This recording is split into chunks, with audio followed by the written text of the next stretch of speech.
Hi, എല്ലാവർക്കും നമസ്കാരം. അപ്പം നമുക്ക് ചെമ്പരനീർ പൂവിലെ സച്ചിയുടെയും രേവതിയുടെയും നാളത്തെ നല്ലൊരു കഥ കേൾക്കാം. എല്ലാ ദിവസവും ഉച്ചയ്ക്ക് തന്നെ ചാനലിലൂടെ വീഡിയോ അപ്ലോഡ് ചെയ്യുന്നതാണ്. എൻ്റെ ചാനൽ ആദ്യമായി കാണുന്നവരാണെങ്കിൽ ഒന്ന് സബ്സ്ക്രൈബ് ചെയ്യണേ. വീഡിയോ ഇഷ്ടപ്പെടുകയാണെങ്കിൽ ലൈക്ക് ചെയ്യണേ, കമൻറ്റ് ചെയ്യണേ. നമ്മുടെ രേവതിക്ക് ഓഡിറ്റോറിയമൊക്കെ പൂക്കൾ വെച്ച് അലങ്കരിക്കാനായിട്ട് ഒരു ഓർഡർ കിട്ടും. അപ്പം അതിനായിട്ട് 10,000 രൂപ അഡ്വാൻസും കിട്ടും. ആ അഡ്വാൻസും സീറ്റ്സും ഒക്കെ മേടിച്ചുകൊണ്ട് രേവതി വീട്ടിലോട്ട് വരുന്നുണ്ട്. എല്ലായിടത്തും പറയും എനിക്ക് ഓഡിറ്റോറിയം അലങ്കരിക്കാനായിട്ടൊരു ഫസ്റ്റ് ഓർഡർ കിട്ടിയിട്ടുണ്ട്, അതിനായിട്ട് 10,000 രൂപ അഡ്വാൻസും കിട്ടിയെന്ന് പറയും. അങ്ങനെ ആ കാശ് കൊണ്ട് സച്ചി ഏൽപ്പിക്കും. അപ്പോൾ അതിൻ്റെ സന്തോഷമൊക്കെ ആയിട്ട് എല്ലാവരും ചേർന്നൊരു ബിരിയാണി തയ്യാറാക്കും. പക്ഷേ ചന്ദ്രമതിക്കും ശ്രുതിക്കും കഴിക്കാൻ പറ്റത്തില്ല. അവർക്ക് മുട്ട കൂടോത്രം ചെയ്ത് വെച്ചത് കൊണ്ട് തന്നെ അവർക്ക് വ്രതമുണ്ട്, അത് അവർക്ക് കഴിക്കാൻ പറ്റത്തില്ല. ബിരിയാണിയൊക്കെ ഉണ്ടാക്കും. ബിരിയാണിയുടെ മണമൊക്കെ അടിക്കുമ്പോഴത്തേക്ക് ചന്ദ്രയ്ക്ക് സഹിക്കാൻ പറ്റത്തില്ല. ഭയങ്കര വിശപ്പുള്ള ആളുമാണ്.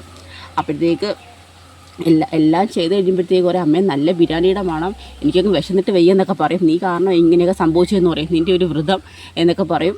നിനക്ക് നിൻ്റെ ഭാര്യയുടെ പേര് പറഞ്ഞാൽ പോരായിരുന്നു, എന്നെ പട്ടിണിക്കിട്ടാൻ വേണ്ടിയാണോടാ നീ ഇങ്ങനെയൊക്കെ ചെയ്തതെന്നൊക്കെ പറഞ്ഞ് ശ്രുതിക്കകത്ത് അടിയൊക്കെ കൊടുക്കും. അതിനുശേഷം കുറച്ച് കഴിഞ്ഞിട്ട് ശ്രുതിക്കൊരു ഫോൺ വരും. ഫോണിനകത്ത് വിളിച്ച് പറയുന്നുണ്ട്, സാറേ അത് കുഴപ്പം ചെയ്ത മുട്ടയൊന്നും അല്ലായിരുന്നു, അത് അപ്പുറത്തെ കടയിലെ ചേട്ടൻ്റെ മോനെ ഇങ്ങനെ സ്കെച്ച് പെന്ന് വെച്ച് മുട്ടയ്ക്കകത്തൊക്കെ ഇങ്ങനെ വരച്ച് കളിച്ചാന്ന് പറയും.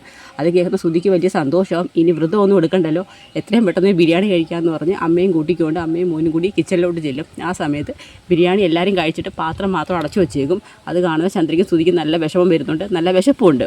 അപ്പോൾ അവിടെ വരാണ് ഇന്നത്തെ കഥ നമ്മൾ കണ്ട് അവസാനിപ്പിച്ചത്. അപ്പോൾ അതിൻ്റെ തുടർഭാഗമാണ് ഇന്ന് പറയാൻ പോകുന്നത്.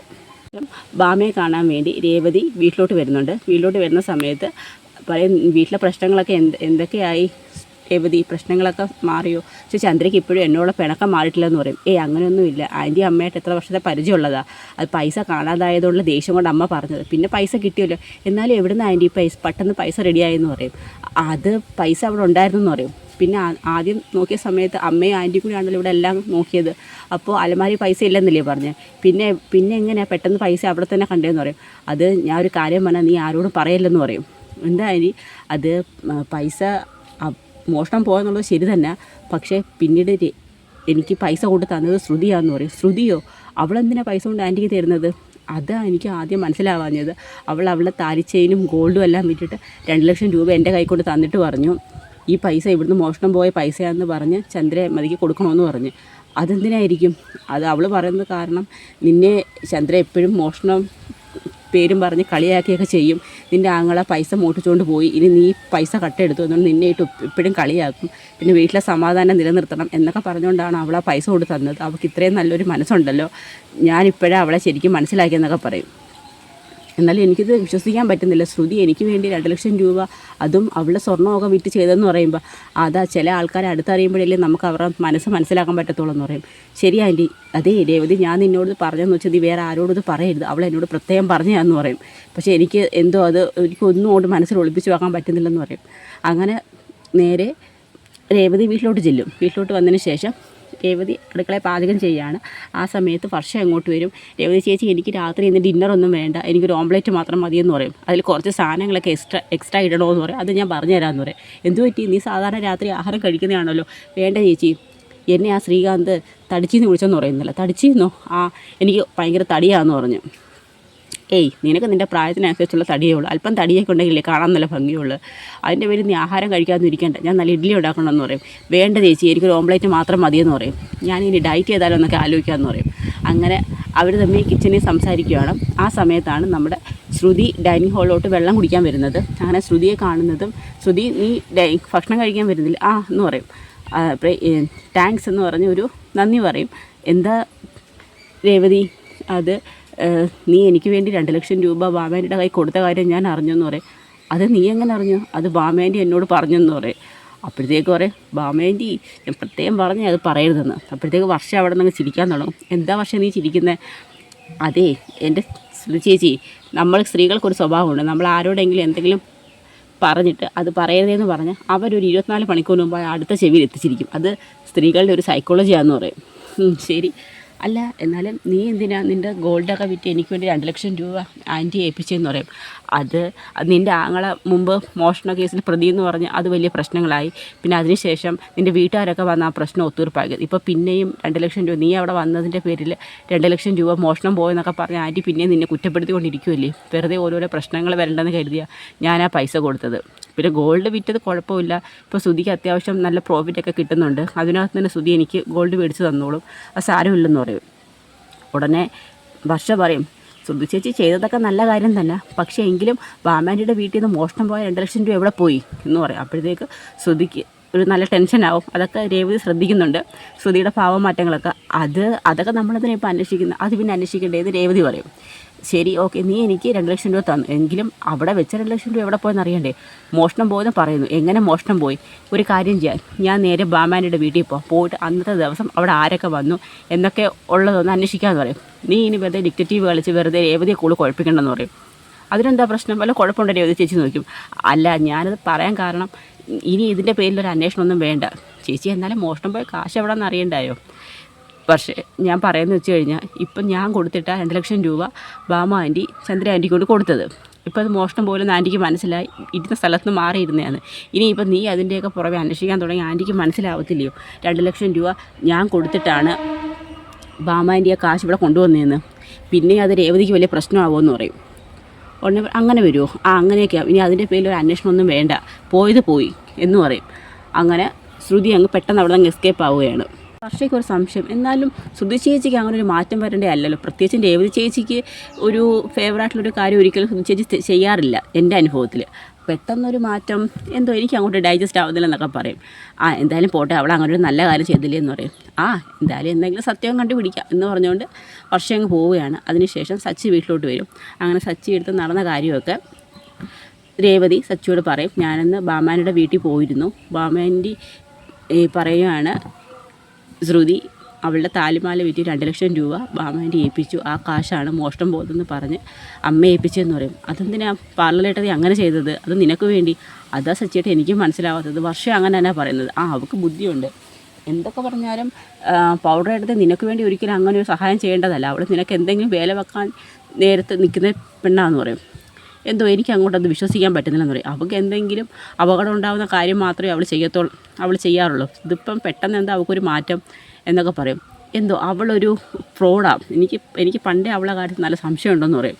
എന്താ സച്ചിയേട്ടാ, അവൾ ഈ മലേഷ്യയിൽ അവൾക്ക് അച്ഛനുണ്ട് ഇളയച്ചനുണ്ടെന്നൊക്കെ പറയുന്നതൊക്കെ വെറും തട്ടിപ്പരേവതി. ഇടയ്ക്ക് പറയുന്നത് കേൾക്കാം അച്ഛൻ ജയിലിലാന്ന്, പിന്നെ പറയാം അച്ഛൻ നാട്ടിൽ വന്നെന്ന്, പിന്നെ പറയുന്നത് കേൾക്കാം കേസിലകപ്പെട്ടു, കേസ് കഴിയുമ്പോൾ നാട്ടിൽ വരുമെന്ന്. പറയുന്നതായിട്ടും പ്രവർത്തിക്കുന്നതായിട്ടും ഒന്നും യാതൊരു ബന്ധവുമില്ല. പിന്നെ ഒരു ദിവസം പറഞ്ഞു അച്ഛൻ ഷോറൂം തുടങ്ങാനായിട്ട് 30 ലക്ഷം രൂപ കൊടുത്തുന്നു. എന്തോ ഇതൊന്നും എനിക്ക് വിശ്വസിക്കാൻ പറ്റുന്നില്ല. അവളെ ചുറ്റിപ്പറ്റി എന്തൊക്കെയോ നിഗൂഢതകളുണ്ട്, എന്തൊക്കെയായാലും സത്യം വെളിച്ചത്ത് വരും എന്നൊക്കെ രേവതിയോട് സച്ചി പറയും. എന്നാൽ ഇതിൻ്റെ സത്യാവസ്ഥ ഒന്നറിയണം. അപ്പോൾ പറയും, വർഷ പറഞ്ഞതാ അന്നത്തെ ദിവസം ബാമാനിയുടെ വീട്ടിൽ ആരൊക്കെ വന്നിട്ടുണ്ടെന്ന് ഒന്ന് പോയി അന്വേഷിക്കാവുന്ന. പക്ഷേ അതൊന്നും ശ്രുതി സമ്മതിക്കുന്നില്ലെന്ന് പറയും. നീ ആ സമയത്ത് അവളുടെ മുഖത്ത് എന്തെങ്കിലും മാറ്റം കണ്ടായിരുന്നു? ശ്രുതിക്ക് എന്തോ ഒരു പതർച്ച ഉള്ളതാണൊക്കെ എനിക്ക് തോന്നിയെന്ന് പറയും. എന്തോ ഒരു കള്ളത്തരം അതിൻ്റെ ഇടയ്ക്ക് നടന്നിട്ടുണ്ട്. നീ വരുന്നതിന് മുമ്പോ അതോ നീ പോയതിന് ശേഷമോ മറ്റാരും അവിടെ വന്നിട്ടുണ്ടെന്ന് പറയും. അതൊന്നീ പാർലറേട്ടത്തേക്ക് അറിയാം. അതിന് അവൾ തന്നെ ആണോ വന്നിട്ടുള്ളതെന്ന് അറിയത്തില്ല. പക്ഷേ അച്ഛൻ പറഞ്ഞല്ലോ അന്ന് അവളും ആ വീട്ടിൽ വന്നിട്ടുണ്ടെന്ന്. എന്തെങ്കിലും ആവട്ടെ സച്ചിയേട്ടാ, എന്തായാലും പ്രശ്നങ്ങളൊക്കെ ഒഴിവായില്ലേ? ശരി, എത്ര നാൾ കള്ളത്തരം മൂടി വെക്കാൻ പറ്റും, എന്നാലും സത്യം ഒരു ദിവസം പുറത്തു വരുമെന്ന് പറയും. അങ്ങനെ അവർ അത് സംസാരിച്ച് തീരും. അതിനുശേഷം കാണിക്കുന്നത് ശ്രുതിയും കൂടി ഷോറൂമിൽ ഇരിക്കുകയാണ്. ആ സമയത്ത് ഒരു തമിഴൻ അങ്ങോട്ട് വന്നിട്ട് ഒരു ഫോട്ടോയും കൊണ്ട് വരും. അത് ചോദിക്കും, എന്താണോ താനെന്തിനാ ഷോറൂമിനകത്തോട്ട് കയറി വന്ന്? അത് നിങ്ങളുടെ കണ്ണ് മാറ്റാൻ വേണ്ടിയെന്ന് പറയും. ഞങ്ങളുടെ കണ്ണ് മാറ്റാം, ഞങ്ങളുടെ കണ്ണിനിപ്പോൾ എന്താ കുഴപ്പം? സാറേ, കണ്ണ് മാറ്റുമെന്ന് വെച്ച് കഴിഞ്ഞാൽ നിങ്ങൾ ഒരു ബിസിനസ്സുകാരനല്ലയോ? നിങ്ങളുടെ സ്ഥാപനത്തിന് കണ്ണീർ കിട്ടാതിരിക്കാനായിട്ട് ഞാൻ കൊണ്ടുവന്ന ഒരു കണ്ണമ്മയുടെ ഫോട്ടോ കൊണ്ടുവന്ന് ഈ ഫോട്ടോ ചുമരി തൂക്കിയാൽ നിങ്ങൾക്ക് ബിസിനസ് സംബന്ധിക്കുന്ന ദോഷങ്ങളൊക്കെ മാറുമെന്ന് പറയും. കണ്ണമ്മയോ? അതേതമ്മയോ എന്നോട് നോക്കുമ്പോൾ ഒരു ഫോട്ടോ. ആ ഫോട്ടോ എന്താ, നമ്മുടെ മുമ്പ് ഒരു തവണ ചന്ദ്രമതിയുടെ തലയിൽ അരിപ്പൊടി വീണ സമയത്ത് വർഷ ആ ഫോട്ടോ എടുത്ത് സ്റ്റാറ്റസ് ഇട്ടായിരുന്നു, സോഷ്യൽ മീഡിയയിലൊക്കെ പോസ്റ്റ് ചെയ്തിട്ടായിരുന്നു. ആ ഫോട്ടോയാണ് ഇപ്പോൾ അയാളെ കൊണ്ട് നടന്ന് കണ്ണമ്മയെന്ന് പറഞ്ഞ് വയ്ക്കുന്നത്. അപ്പോഴത്തേക്ക് ശ്രുതി പറയും, നോക്കട്ടെ എന്ന് നോക്കുമ്പോൾ നല്ല പരിചയമുള്ള മുഖമല്ലോ. അയ്യോ ശ്രുതി, ഇത് നമ്മുടെ അമ്മയില്ലേ? അയ്യോ ഇത് എൻ്റെ അമ്മയില്ലയോ? അമ്മയുടെ തലയിൽ നിന്ന് അരിപ്പൊടി വീണപ്പെടുത്ത ഫോട്ടോ ഇല്ലേ ഇത്? അതേ സാറേ, ഇത് അമ്മ, എല്ലാവരുടെയും അമ്മയാണ് കണ്ണമ്മയാണ്. എടോ, ഇത് എൻ്റെ അമ്മയാണ്, അല്ലാതെ കണ്ണമ്മയല്ല. എത്ര രൂപയുടെ ഈ ഫോട്ടോയ്ക്കോ? ഒരു ഫോട്ടോയ്ക്ക് 200 ഫോട്ടോ അല്ലെങ്കിൽ തന്നെ. കണ്ടില്ലേ സാറ് ഒരു ഫോട്ടോ മേടിക്കാൻ വന്ന സാറ് ഇപ്പോൾ എല്ലാ ഫോട്ടോയും മേടിച്ചു. ഇതാണ് കണ്ണമ്മയുടെ പ്രത്യേകത. എടോ, താൻ ഈ ഫോട്ടോ അല്ലെങ്കിൽ തരാനല്ലേ പറഞ്ഞത്? അങ്ങനെ പൈസ കൊടുത്ത് ഫോട്ടോ എല്ലാം മേടിക്കുകയാണ്. അതിനുശേഷം ശ്രുതി ചോദിക്കും, എന്താ ശ്രുതി, ഈ ഇത്രയും ഫോട്ടോ നമുക്കെന്തിനാ? പിന്നെ അമ്മയുടെ ഫോട്ടോ അയാൾ ലോകം മൊത്തം കൊണ്ടുവന്ന് കച്ചവടം ചെയ്യണോ? ഇത് അമ്മയെ കാണിച്ചിട്ട് തന്നെ കാര്യം എന്ന് പറഞ്ഞുകൊണ്ട് രണ്ടുപേരും കൂടി നേരെ വീട്ടിലോട്ട് വരും. എന്നിട്ട് ചന്ദ്രമതി പറയാം, അമ്മ ഈ ഫോട്ടോ കണ്ടോ, ഇത് ഞാനല്ലയോ? അതെ, ഈ ഫോട്ടോ ഒരു തമിഴ് അണ്ണാച്ചി ഞങ്ങളുടെ കടയിൽ കൊണ്ടുവന്നതാണ്. കണ്ണമ്മയെന്ന് പറഞ്ഞ് പേര് വിട്ട് അയാൾ ലോകം മൊത്തം കൊണ്ടുവന്ന് വിൽക്കുവാന്ന് പറയും. ഉടനെ വർഷം എങ്ങോട്ട് വരും, അയ്യോ ഇത് ആൻറ്റിയുടെ ഫോട്ടോ ഇല്ലേ, അന്നില്ല അരിപ്പൊടി തലയിൽ വീണപ്പോൾ എടുത്തത്. അങ്ങനെ കിടന്ന് ചിരിക്കാൻ തുടങ്ങും. അപ്പോഴത്തേക്ക് ഈ ഫോട്ടോ കാണുന്നതും രേവതിക്കൊന്ന് ചിരി വരും. നീ ചിരിയടി, ഇപ്പം നാട്ടുകാർ മൊത്തം നിന്നെ നിൻ്റെ വീട്ടുകാരെ നോക്കിയല്ലേ ചിരിക്കുന്നതെന്ന് പറയും. അമ്മ എന്തിനാ എന്നെ ഓരോന്ന് പറയുന്നതെന്ന് ചോദിക്കും. പിന്നെ നീ അല്ലേടി ഈ ഫോട്ടോ ഇങ്ങനെ എന്നെ ആക്കി എടുത്ത് നോക്കി, നീ അല്ലേ എന്നിൻ്റെ തല അരിമാവ് വാരിയിട്ടേന്ന് പറയും. ഞാൻ വാരിയിട്ടൊന്നുമല്ല, ഞാൻ അടുക്കള ജോലി ചെയ്യുന്ന സമയത്ത് അമ്മ വന്ന സമയത്ത് അറിയാതെ എൻ്റെ കയ്യിൽ നിന്ന് താഴെ വീണ് തരും, ഞാൻ മനഃപൂർവ്വം തൊട്ടയൊന്നും അല്ലെന്ന് പറയും. അപ്പോഴത്തേക്കാണ് നമ്മുടെ സച്ചിയും രവീന്ദ്രനും കൂടി വരുന്നത്. ഇതെന്താ പക്ഷേ നീ കിടന്ന് ചിരിക്കുന്നത് ചോദിക്കും. അതായത് നോക്കിയ സച്ചിയേട്ടാ എന്ന് പറഞ്ഞുകൊണ്ട് ആ ഫോട്ടോ കാണിക്കും. സച്ചിക്ക് അങ്ങ് ചിരി നിർത്താൻ പറ്റത്തില്ല, രവീന്ദ്രനും അങ്ങ് ചിരി വരും. പക്ഷേ ചന്ദ്രമതിയുടെ നോട്ടം കാണുമ്പോൾ രവീന്ദ്രൻ ചിരിക്കത്തില്ല. അച്ഛനെന്താ ചിരിക്കാതിരിക്കുന്നത്, അച്ഛൻ ചിരിയാച്ചാ എനിക്ക് ചിരിയൊന്നും വരുന്നില്ല, നിങ്ങൾ ചിരിക്കാതിരിക്കേണ്ട, നിങ്ങൾക്ക് ചിരി വരുന്നതെന്ന് എനിക്ക് മനസ്സിലായെന്ന് പറയും. അല്ല എന്നാലും എൻ്റെ ചന്ദ്ര ഇതെന്തൊരു രൂപമാണ്. അതേ അച്ഛാ, ഈ ഫോട്ടോയെ ഒരു തമിഴൻ അണ്ണാച്ചി ഞങ്ങളുടെ കടയിൽ കൊണ്ടുവന്ന് വിറ്റതാണ്, 200 രൂപയെന്ന് പറഞ്ഞ് വിലയിൽ വിട്ട് കണ്ണമ്മയെന്ന് പേര് വിട്ട് അമ്മയുടെ ഫോട്ടോ കൊണ്ടുവന്ന് പറഞ്ഞ് വിൽക്കുമെന്ന് പറയും. കണ്ണമ്മയോ? ആ കണ്ണേറ് പറ്റാതിരിക്കാനായിട്ട് കണ്ണമ്മയെന്ന് പറഞ്ഞ് ഇറക്കിയ ഫോട്ടോയാണെന്ന് പറയുന്നത്. എന്നാലും നോക്കണേ വെച്ചാൽ നമുക്ക് ഈ ബുദ്ധി തോന്നിയില്ലല്ലോ, നമ്മുടെ അമ്മയുടെ ഫോട്ടോ നമുക്കത് വിൽക്കാൻ തോന്നില്ല, നോക്കേ മറ്റുള്ളവർ അത് വെച്ച് കാശുണ്ടാക്കുമെന്ന് പറയും. എടാ സച്ചി, എനിക്ക് നല്ല ദേഷ്യം വരുന്നുണ്ടേ എന്ന് പറയും. എന്നിട്ടേക്കും ചേടാ ഞാനൊരു നല്ല കാര്യമല്ലേ പറഞ്ഞത്, ഇതിനെല്ലാം കാരണം ഇവിടെ. എന്തെങ്കിലും പറഞ്ഞാൽ എപ്പോഴും അവളെ പുറത്ത് കുതിരകളെല്ലാം നിങ്ങൾക്ക് പറ്റത്തില്ല, അവളെന്തോ ചെയ്തു, ഇവളല്ലേ അന്നെൻ്റെ തലയിൽ അരിമാ വാരി ഇട്ടത്. അത് ചോദിക്കും, എന്ന് കരുതി അവളെന്തോ ഈ ഫോട്ടോ ലോകം മൊത്തം കൊണ്ട് നടന്ന് വിറ്റോന്ന് ചോദിക്കും. അപ്പോഴും പറയും, നിൻ്റെ ഭാര്യ തന്നെ, നിൻ്റെ ഭാര്യ ഇതൊക്കെ ചെയ്യത്തോളം എന്ന് പറയും. പിന്നെ നീ നിൻ്റെ ഭാര്യ പിന്നെ വളരെ നല്ല ആൾക്കാരല്ലേ, നിനക്കല്ലേ പൈസ എടുത്തുകൊണ്ട് ഓടാനും ഒക്കെ നല്ല സാമർത്ഥ്യമുള്ളത്. ഉടനെ ശ്രുതി പറയും, സച്ചി വേണ്ട, എപ്പോഴും നീ എന്തിനാ അവനെ ശ്രുതിയെ കുറ്റപ്പെടുത്തുന്നത്, ആ പൈസ ശ്രുതി ഇപ്പം ഞങ്ങൾ കൊടുത്തുകൊണ്ടിരിക്കുക കുറച്ചേ, പിന്നെ എപ്പോഴും ഇതിന് അതിൻ്റെ പേരിട്ട് കളിയാക്കുന്നതെന്ന് ചോദിക്കും. അപ്പോഴത്തേക്ക് വർഷ പറയും, മതി എല്ലാവരും ചെയ്യുന്ന രേവതി ചേച്ചിയെ കുറ്റപ്പെടുത്തിയത്, ഞാനാണല്ലോ ഈ ഫോട്ടോ മുമ്പ് ഒരു തവണ സോഷ്യൽ മീഡിയ പോസ്റ്റ് ചെയ്തത്, അല്ലാതെ ഇതിനകത്ത് രേവതി ചേച്ചി ഒരു തെറ്റ് ചെയ്തിട്ടില്ലെന്ന് പറയും. ഉടനെ ശ്രീകാന്ത്, നീ സോഷ്യൽ മീഡിയ പോസ്റ്റ് ചെയ്തു, മുമ്പ് ഒരു തവണ ഈ ഫോട്ടോ എടുത്ത് ഞാൻ സ്റ്റാറ്റസ് ഇട്ടായിരുന്നു, സോഷ്യൽ മീഡിയ പോസ്റ്റ് ചെയ്ത്, അതെന്തിനാ നീ അങ്ങനെയൊക്കെ ചെയ്താൽ? അത് ചുമ്മാ ഒരു ഫണ്ടിന് വേണ്ടി ചെയ്തേ ശ്രീകാന്തേ, അതെന്തോ അന്നത്തെ ആൻറ്റിയുടെ ആ വേഷം കണ്ടപ്പോൾ എനിക്കൊരു തമാശ തോന്നി, ഞാനല്ല ചുമ്മാ സോഷ്യൽ മീഡിയ പോസ്റ്റ് ചെയ്തെന്ന് പറയും. അതിനെ എല്ലാവരും രേവതി ചേച്ചിയെ കുറ്റപ്പെടുത്തണമെന്ന് പറയും. അപ്പോഴത്തേക്ക് ഒരു മതി ഇനി അതിൻ്റെ പേര് ഒരു സംസാരമൊന്നും വേണ്ടെന്ന് പറഞ്ഞുകൊണ്ട് രവീന്ദ്രൻ എല്ലാവരും അങ്ങ് പറഞ്ഞിരിക്കുകയാണ്. അതിനുശേഷം ശ്രുതിയും കൂടി റൂമിലോട്ട് വരും. ആ സമയത്താണ് നമ്മുടെ അഭിലാഷ് സാറ് ഒരു 10 ലക്ഷം രൂപയുടെ രൂപ ശ്രുതിയുടെ അക്കൗണ്ടിലോട്ട് ക്രെഡിറ്റ് ചെയ്യുന്നത്. ഉടനെ പറയും, ഇതേ നോക്കേ 10 ലക്ഷം രൂപ സാർ അക്കൗണ്ടിൽ ഇട്ടിരിക്കുമെന്ന് പറയും. 10 ലക്ഷം രൂപ? അതെ എന്ന് പറയും. കണ്ടോ ശ്രുതി, അമ്മയുടെ ഫോട്ടോ അന്ന് നമ്മൾ മേടിച്ച് വെച്ചപ്പോഴത്തേക്ക് തന്നെ നമുക്ക് 10 ലക്ഷം രൂപ ഇട്ട്, അപ്പോൾ അമ്മയുടെ ഫോട്ടോ നമുക്ക് മാലയൊക്കെ ഇട്ട് ഇവിടെ തൂക്കണം എന്നൊക്കെ അപ്പോൾ നമുക്ക് ഇനിയും നല്ല ഓർഡറൊക്കെ കിട്ടുമെന്ന് പറയും. ശ്രുതി വെറുതെ അനാവശ്യം പറയരുത്, ആൻറ്റി അറിഞ്ഞാൽ മതി, മിക്കവാറും ഇതെല്ലാം എടുത്ത് കത്തിച്ച് കളയുമെന്ന് പറയും. അങ്ങനെ അവർ തമ്മിൽ അതിനെക്കുറിച്ച് സംസാരിച്ച് നിൽക്കുന്നിടത്താണ് നമ്മുടെ നാളത്തെ കഥ അവസാനിക്കുന്നത്.